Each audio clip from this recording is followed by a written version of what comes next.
C'est-à-dire qu'il y a quelque chose dans ce qu'on appelle la volonté qui relève de l'irrationnel, qui est ce qu'en philosophie on appelle une passion, le désir en l'espèce, mais c'est cette envie d'accéder à quelque chose d'autre.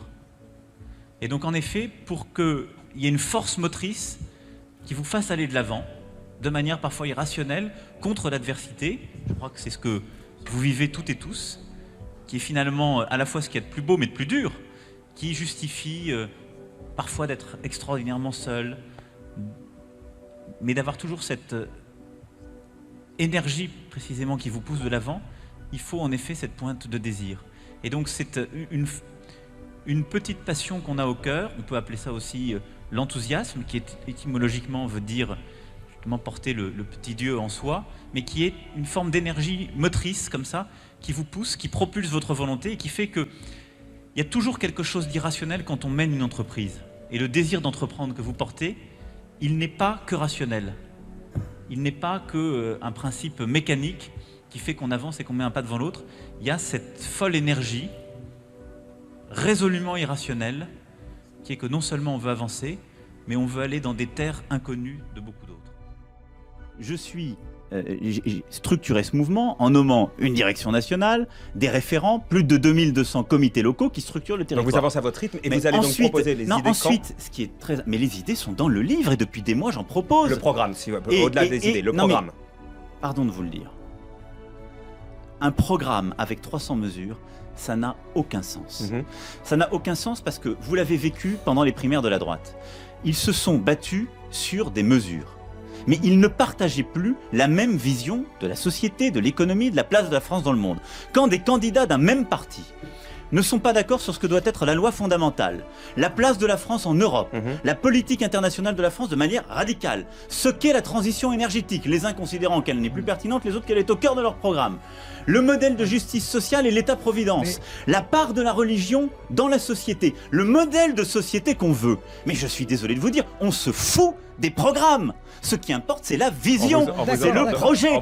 Et donc, c'est parce que c'est le cœur de ma démarche politique.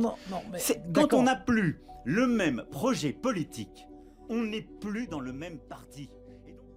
Bonjour, Isabelle Thor de TF1. Ma question est un peu plus personnelle.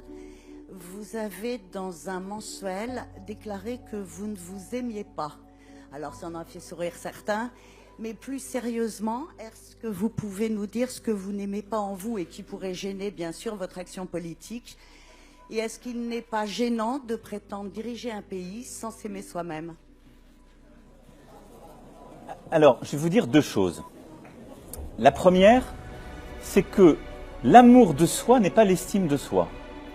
Il est impossible de prendre des décisions, de gouverner ou de présider, puisque j'aspire à présider et non à gouverner, si on n'a pas l'estime de soi, qui est indispensable pour avoir le recul, pour avoir l'amour des autres et la distance.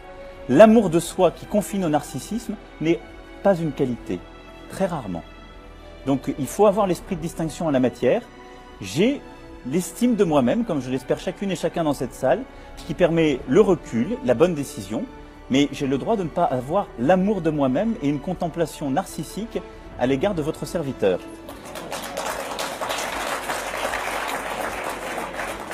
Ensuite, quoi qu'ayant depuis plusieurs semaines, contrairement à nombre de mes compétiteurs dans cette élection présidentielle, constamment défini les journalistes et les médias comme un contre-pouvoir essentiel à la vie démocratique, je m'étonne du bovarisme que votre question reflète.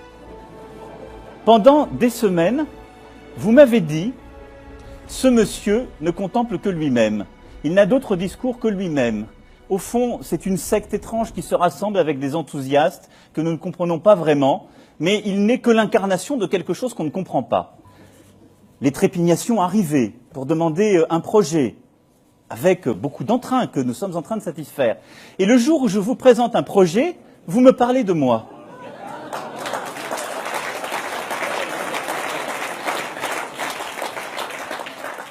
Donc, poursuivons sur le projet. Celui qui gagnera, c'est celui qui aura le plus envie.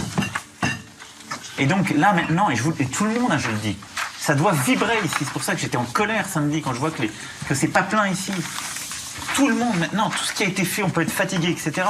Mais dites-vous bien et dites-le partout. Les 15 jours qui viennent, il y a des gens qui vont commencer à vous regarder maintenant. Ceux qui ont le plus envie gagneront. Donc le dernier jour, je m'en fous, je ferai 3 meetings, parce qu'à la fin, ils ne retiendront pas un mot de ces meetings, mais ils verront un type qui a envie d'y aller et de le faire. Timing, c'est trop Mais short. ce sera adapté, je m'en fous, ça c'est adapté. Et donc c'est ça, et tout le monde doit être là-dedans.